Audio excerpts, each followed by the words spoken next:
तो मेरा नाम है प्रिंस और आप सभी का स्वागत है इविल साइलेंट नाइट में। तो जैसा कि हमने पिछले एपिसोड में देखा था, वन विज स्नेक के मुंह एक के ऊपर अपने इल्यूजनरी आइज का यूज कर दिया होता है और उसे अपने भ्रम में फंसा लेता है। वन वी उससे ब्लड लॉर्ड की इन्फॉर्मेशन के बारे में पूछने लगता है। तो अब आगे मुंह एक जैसे इस बात को सुनता है तो वह हंसने लगता है और कहता है, क्या तुम सच में जानना चाहते हो आखिर ब्लड लॉर्ड वह कौन है? अगर ऐसी बात है तो ठीक है। वन वी इस पर कहने लगता है, क्या तुम उसे इसके बारे में बात करना चाहते हो? मुंह एक अगले ही पल हंसने लगता है और कहता है, अपनी बकवास बंद करो, अब मुझे इस बात से कोई फर्क नहीं पड़ता। और इतना कहते ही सीधा वनवी के ऊपर अटैक कर देता है। लिटिल फेरी जैसे ही इसे देखती है तो उन्हें से पूछने लगती है, क्या वह ठीक है? और मुंह एक को देखते हुए कहती है, क्या इसने अपने इंटरनल एनर्जी को नहीं खोया था? वनवी इस पर कहने लगता है, मैंने इसके ऊपर ध्यान नहीं दिया था, लेकिन यह पहले 5 इविल्स में से एक हुआ करता था। मैंने सोचा कि वह अपने इंटरनल एनर्जी का यूज नहीं कर पाएगा क्योंकि उसकी कोर वह डिस्ट्रॉय हो गई है, लेकिन यह अपनी सारी एनर्जी को अपने हार्ट में से खींच रहा है एक सब्स्टिट्यूट कोर के रूप में। इस बात में कोई संदेह नहीं कि यह कमीना। और दूसरी तरफ से मुएल जो कि वनवी से कहने लगता है, अगर मैं यहाँ मर भी जाता हूँ तो भी मैं तुम्हें अपने साथ लेकर मरूंगा। इतना कहते ही उसने वनवी के ऊपर अटैक कर दिया होता है और कहने लगता है, तुमने सब कुछ बर्बाद कर दिया, इस सब की कीमत अब तुम्हें अपनी जान देकर चुकानी पड़ेगी। इतना कहते ही उसने सामने की तरफ अटैक कर दिया होता है, लेकिन अगले ही पल सामने से आवाज आती है, यह सब जब कहना जब तुम मुझे मार पाओ। और मुंह एक की आंखें पूरी तरह से खुली की खुली रह जाती है जैसे ही वे सामने देखता है, क्योंकि सामने दिखाया जाता है वनवी को जिसने की अपने ब्लड डीमन की पावर को अवेक कर लिया होता है, जिससे उसके बाल वह रेड दिखाई देने लगते हैं। वनवी मुंह एक से कहने लगता है, इसमें कोई शक नहीं है कि तुम्हारी एनर्जी कोर वह डिस्ट्रॉय हो गई है, तुम पहले से काफी ज्यादा कमजोर हो गई हो। ना कहते ही वनवी ने blood demon heaven great spirit finger art fourth move, इतना कहते ही उसने सीधा ही मुंह एक के ऊपर अटैक कर दिया होता है। मुंह एक इसे देखकर अपना कहने लगता है, आखिर तुम हो कौन? ब्लड डीमन के जितनी भी डिसेंडेंट थी वह सभी तो लड़कियां हैं। इतना सोचते सोचते वह सीधा ही जाकर पीछे दीवार में लड़ जाता है। वह जैसे ही उठने की कोशिश करता है तो वनवी उसके पास पहुंच जाता है। उसे कहने लगता है, तो क्या इतना काफी है या फिर तुम्हें और चाहिए? इसकी एनर्जी बहुत तेजी से खत्म हो रही है, इसने अपनी नेट कोर एनर्जी को परफेक्ट नहीं किया है, अगर सब कुछ इसी तरह चलता रहा तो यह जल्दी मारा जाएगा। वनवी उससे कहने लगता है, इससे पहले कि तुम मारे जाओ मुझे बताओ ब्लड लॉर्ड वह कौन है, मैं तुम्हारी जान को बख्श दूंगा। इतने में दिखाया जाता है वनवी के फादर को, जो कि कहने लगता है, तो चीजें तुम्हारे प्लान के हिसाब से नहीं हुई। वनवी इस पर अपने फादर से कहने लगता है, यह अभी तक पूरी तरह से खत्म नहीं हुआ है। वनवी अपने फादर की तरफ ही देख रहा होता है। इतने में मुंह एक को दिखाया जाता है जिसने कि वनवी के ऊपर अटैक कर दिया था, लेकिन इतने में वनवी भी उसे नोटिस कर लेता है और तुरंत ही blood heaven great spiral finger art की 7th move blood slash breaking finger का यूज उस व्यक्ति के ऊपर कर देता है। पीछे से जिन सेओंगबैक वनवी को देख रहा होता है, कहने लगता है, हालांकि यह मेरा बेटा है लेकिन फिर भी यह काफी ज्यादा सरप्राइज कर देता है। यहाँ तक कि कमजोर होने के बाद भी उसने उस व्यक्ति को हरा दिया जिसे कि 5 इविल्स में से एक माना जाता था। इसके बाद वनवी मुंह एक से कहने लगता है, अब मुझे बताओ ब्लड लॉर्ड कौन है?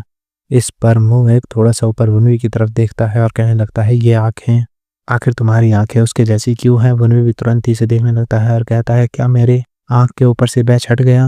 जिन सेओंगबैक जैसे इस बात को सुनता है तो तुरंत ही वनवी से कहने लगता है, इसने कहा कि तुम्हारी आंख उसके जैसी है, आखिर ये किसके बारे में बात कर रहा है? वनवी इस पर तुरंत ही अपनी आंख को बंद कर लेता है। वनवी जिन सेओंगबैक से कहने लगता है, फादर मैं सिर्फ आपसे इतनी उम्मीद कर सकता हूँ कि आप चौंकोगे नहीं और कुछ ज्यादा हैरान नहीं होंगे। जिन सेओंगबैक इस पर वनवी से कहने लगता है, आखिर अब मुझे क्या ही झटका लगेगा? इस पर वनवी भी तुरंत ही पीछे की तरफ मुड़ जाता है और अपनी गोल्डन आई को अपने फादर जिन सेओंगबैक को दिखा देता है। जिन सेओंगबैक जैसे ही इसे देखता है तो अपनी जगह पर बिल्कुल बुत बनकर खड़ा हो जाता है। वनवी से देखकर कहने लगता है, ऐसा लगता है जैसे मैंने फिर से इन्हें चौंका दिया। इसके बाद सीन चेंज होकर हमें 2 दिन बाद फिन योंग 8 स्कूल टावर की मेन बिल्डिंग का सीन दिखाया जाता है। किसी ने एक स्केच को पकड़ रखा होता है, कहने लगता है, तो क्या यही फुन योंग है? यह होता है वनवी और उसका फादर। वनवी अपने फादर से कहने लगता है, फादर मैं नहीं कह सकता कि यह बिल्कुल उसी की तरह दिखता है, लेकिन हाँ यह इसका असली चेहरा है। जिन सेओंगबैक उस पिक्चर को देखते हुए कहने लगता है, तो क्या यह वही नामलेस व्यक्ति है जिसके बारे में मुंह एक बात कर रहा था? अगर यह वही है तो इसने जरूर अपने चेहरे के ऊपर किसी तरह के मुखौटे को पहन रखा होगा।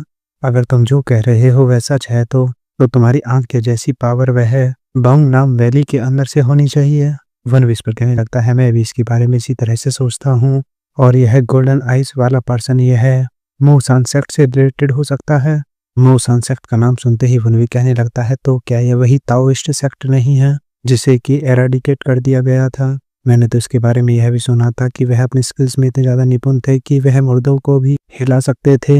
जिन च्यांग इस पर कहने लगता है तो फिर आगे को समझने की ज़रूरत ही नहीं है। जैसा कि तुम जानते हो, मोसान सेक्ट को इंपीरियल क्लैन द्वारा मार्शल आर्टिस्ट के ऊपर अत्याचार करने की वजह से पूरी तरह से डिस्ट्रॉय कर दिया गया था। अगर वह मोसान सेक्ट का वंशज है तो फिर यह हो सकता है कि वर्तमान के मार्शल आर्टिस्ट उनके ऊपर उसकी नफरत है, उसकी वजह से यह सब काम वह कर रहा है। यह उसकी नफरत है जो कि दूसरे सेक्ट के खिलाफ है और यह उसे दिखाने का सिर्फ एक तरीका है। अगर बोंग निम घाटी के अंदर वह बाढ़ नहीं आई होती तो फिर हमें जरूर वहां से कोई सुराग मिल जाता। बोंग निम वैली वही वैली है जिसमें सामा चेक ने वनवी को भेजा था और 3 महीने रुकने के लिए कहा था, लेकिन वनवी 2 महीने में ही वहां से भाग आया था क्योंकि वहां पर पूरी घाटी में पानी भर गया था।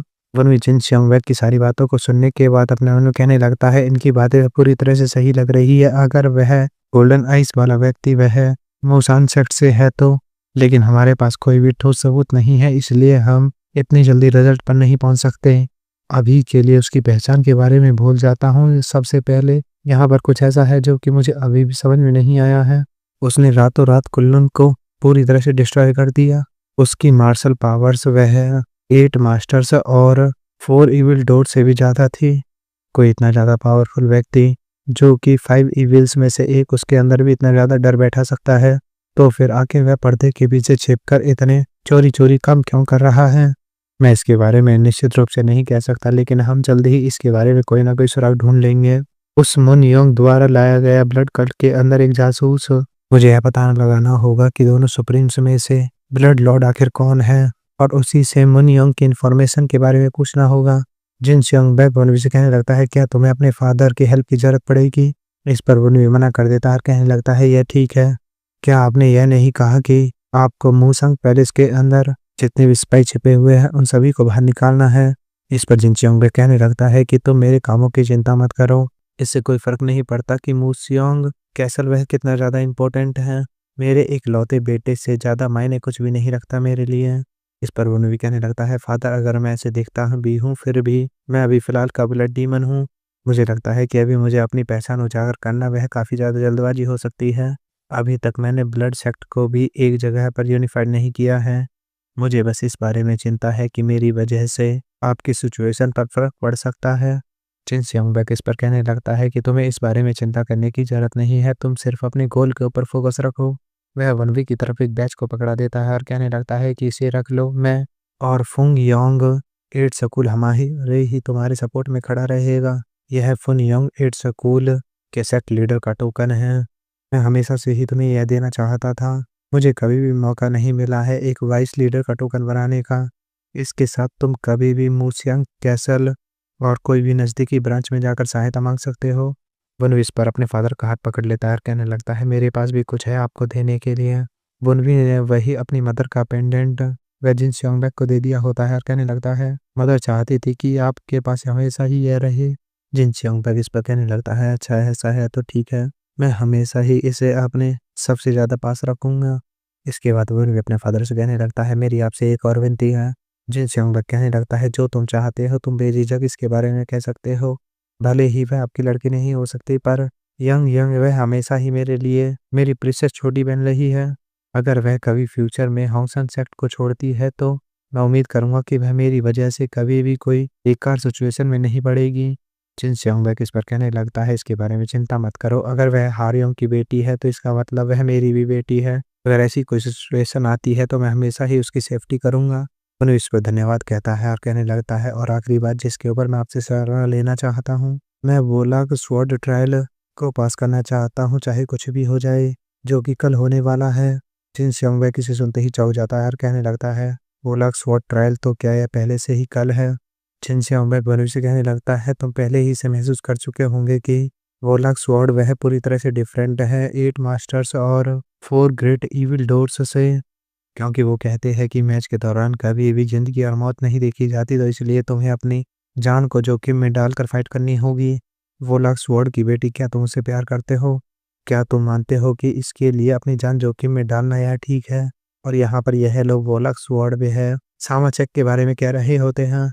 वनवी जैसे ही इस बात को सुनता है तो वह सामा के बारे में याद करने लगता है वह हर एक पल को याद करने लगता है जो कि उसने सामा के साथ बिताए होते हैं और कहने लगता है, हाँ, मैं इस बात के लिए काफ़ी ज़्यादा खुश हूँ। जिन श्योंबेक जैसे ही इस बात को सुनता है तो हँसते हुए कहने लगता है, काफ़ी ज़्यादा अच्छा है, मैंने भी यही सोचा था। हो सकता है कि मैं अपने बच्चे के लिए रास्ता ना बना पाऊँ, लेकिन मुझे उसके लिए बाधा भी नहीं बनना है।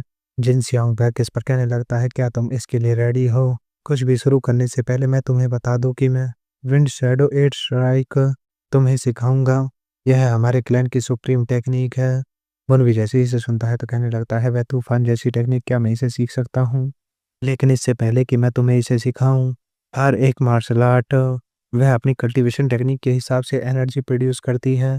तुम जितनी ज़्यादा मार्शल आर्ट को सीखोगे, बहुत ज़्यादा चांसेस है कि उतनी ही ची आपस में तुम्हारी बॉडी के अंदर टकराएगी। तुमने पहले ही बहुत सारी टेक्निक को सीख रखा है, तो क्या तुम्हें सचमुच लगता है कि तुम 8 flowering shadows of the wind sect की टेक्निक में भी सक्सेस हो सकते हो? मैं खुद तुम्हारा टेस्ट लूँगा, अगर तुम ऐसा कर सकते हो तो बस आज के लिए इतना ही, मिलता हूँ जल्दी ही नेक्स्ट पार्ट में।